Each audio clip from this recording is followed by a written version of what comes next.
appreciate your words today. You know what you're saying is so true, and the sad truth is that so many bishops don't know how to correctly address abuse, and so many local leaders they don't understand. They've never been a victim of such a serious harm, or so they just don't have the empathy. They've never, and some people are just born, they just don't have empathy. Just and some of these men, sadly, are called to be a bishop, and I believe those men mean well.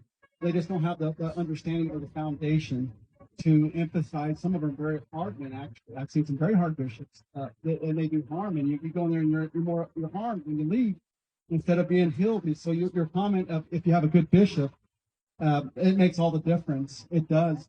But the problem is so many of these bishops, they're called because they are faithful servants of the Lord. They're there. They attend every meeting. They keep the trains moving, right? They're effective organizers, effective leaders. But when it comes to the more delicate parts of the gospel, like a victim, and needing guidance, a lot of these bishops, they simply do not know what to do. And that's the problem, President Nelson. And on the back end is you're putting the back end addressing of this abuse in the wrong hands. It should not be a bishop ever, because he might ask the wrong questions in addressing that abuse. You know that mental health professionals, did you know that they go to school for years to know how to not ask that wrong question, how not make that wrong suggestion? Because even the smallest suggestion to a victim of serious harm, it can be damaging, right? Even the tone of the bishop's voice can be damaging to that victim if he doesn't get that just right. But mental health professionals understand these things. But even the tone of the voice, you can ask the same question in 3 different tones, and it has 3 different meanings. The mental health professional understands that. So many of your well-meaning bishops, mind you, I love these bishops. A lot of them are good men, but they are not qualified to handle your situation. You never was. Maybe the one you got was. I don't know. But a whole lot of them are not. And a lot of children they're leaving the church. They've been traumatized a second time, not just by their abuser, their original abuser, but the way their bishop treated them. They come out after as if they did something wrong, and with a coldness and a look and a stare and a tone that it damages. President Nelson, her story is not a unique story. It's common, sadly. It's terribly common. And I'm hearing too many of these stories. The same as you've told me here. You need to do different, President Nelson. You must do better.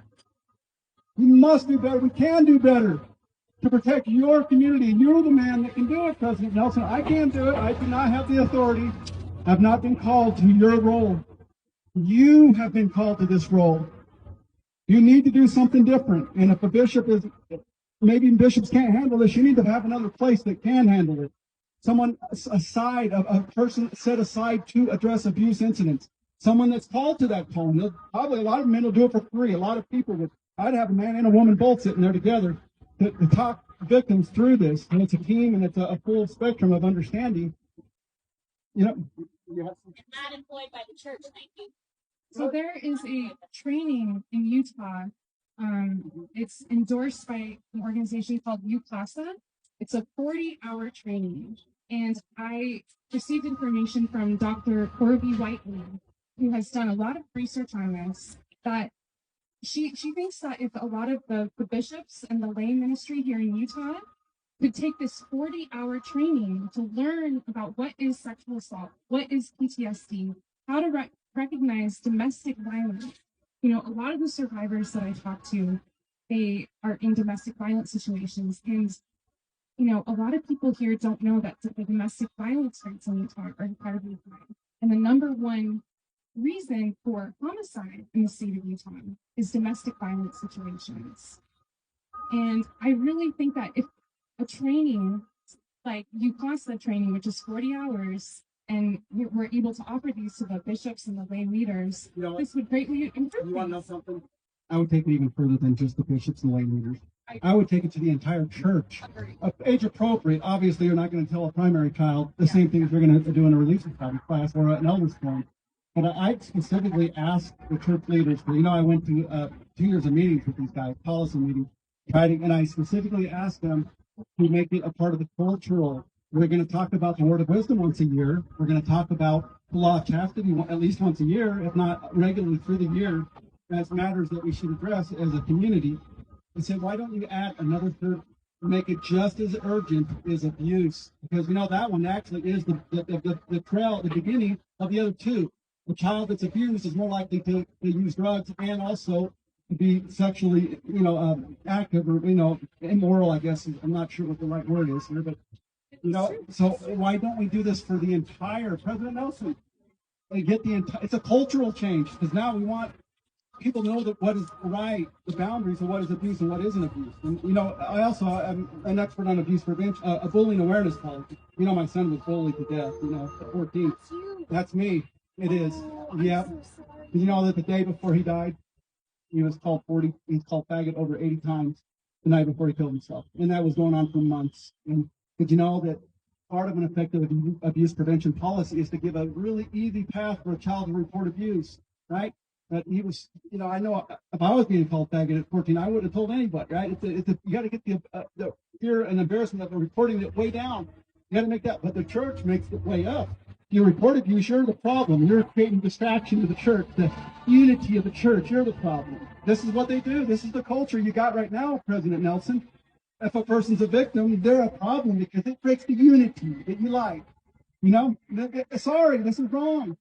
Yeah, I am that father, and I suffered dearly, because not only did I lose a son, and I had to go read the suicide note telling me that it was abuse at church. It's right there. I also read chat logs, and I also listened to the witnesses. Church wouldn't listen to any of that. They did not want it, because they told me it was a liability concern for them to do that. This is wrong. I want a cultural change, not just a legal one, President Nelson. I want a cultural one. Once a year, let's have in the handbook, in the lesson books, we're going to talk about abuse, about the great harm that it's doing to mental health, that you're changing. Even the littlest joke, one kid picking on another, one thinks it's a joke and the other one is destroyed. That abuse the damage from abuse to mental health doesn't end once the abuse ends, just as you've described. Did you know that bullying and sexual assault, the damage are very similar. The roots of that are so damaging, and they went and did all kinds of research, which I've done laid in bed for years research. I wish President Nelson would come talk to me, not for my greatness or my smartness, but for my pain, and all the research I did over years of learning, right? I spent years in bed learning, and what they found is that a child well into their adult life, maybe even the rest of their life, will have residual effects that damage their anxiety for the rest of their life. Harmful, and some of them correct. They address it using drugs, or they break the law of chastity as their way of addressing their abuse, right? Or some therapists have studied that. It's a lot of people, when they've been so deeply hurt, they don't know how to proceed. They don't know how to proceed. So the thing is now it is damaged well into their life, and even there are more incarceration rates. A child that's been abused, both bullying and sexual assault. We know that they're more likely to use drugs. We know that they're more likely to break the law of chastity. We know that they're more likely to drop out of school, and I will extend that to the church as well. President Nelson, kids are dropping out, and their whole family is, because you're not addressing their abuse, and they're also more likely to contemplate suicide ideation.